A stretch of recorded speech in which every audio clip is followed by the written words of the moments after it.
Hello, everyone, and welcome to our event here and uh, honoring the book release of Cynthia Bourgeault's fascinating new book on Thomas Keating.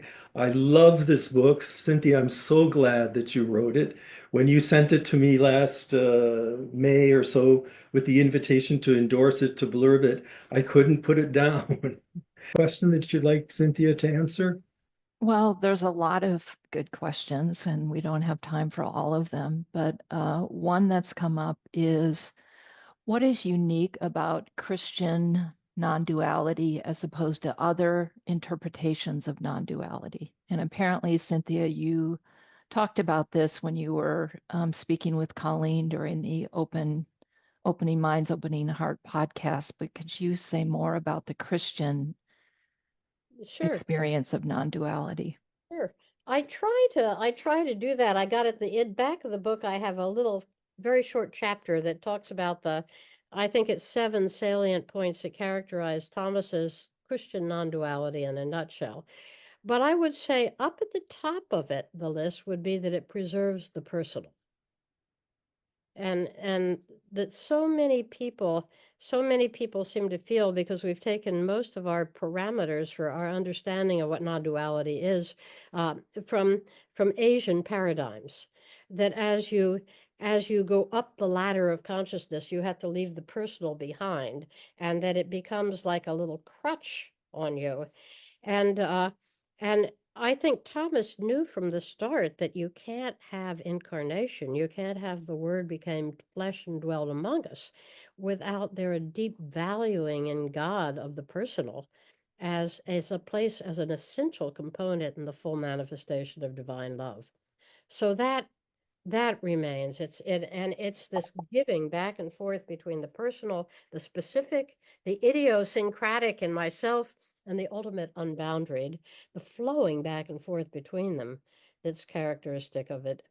I think it's Trinitarian, and I don't think I have time or the place to explain that now, but it doesn't collapse two-ness into oneness, the great monistic tradition, nor does it try to hold them as an eternal polarity, but it takes out of this tension between the infinite unmanifest and the manifest. A third term comes in that holds them together, and that's what Thomas is referring to and alluding to in the secret embrace. So I would say those are some of the big things. It's warm-hearted, but one of the wonderful things about being able to preserve the personal is that personal is the supreme language of love. And love, the ardor and devotion, is the transformational fire in any spiritual path. And it's also the place where the deepest tendernesses of the heart can be conveyed. And so, in the end, one of my favorite explorations in the book was that at the end, having reached sort of the outer limits of vast cosmic, spaceless, unmanifest experience, Thomas comes back and in the last 6, 7 months of his life begins to very, very deeply recapture some of his earliest Christian devotions. The breviary, the relayed the reserved sacrament, the devotion to the cross. His final sufferings in life he computes immediately in terms of the suffering of Christ. So he doesn't leave this stuff behind because he's grown into the non dual. It becomes rather like the concentrated raindrop of all the love, all the ardor, all the unboundaried, spacious love he's touched as he says, I love you, God. As he prays the dawn, the Dekosod prayer of surrender into your hands, basically, I commend my spirit. It's real. So don't ever look on your personal as the problem.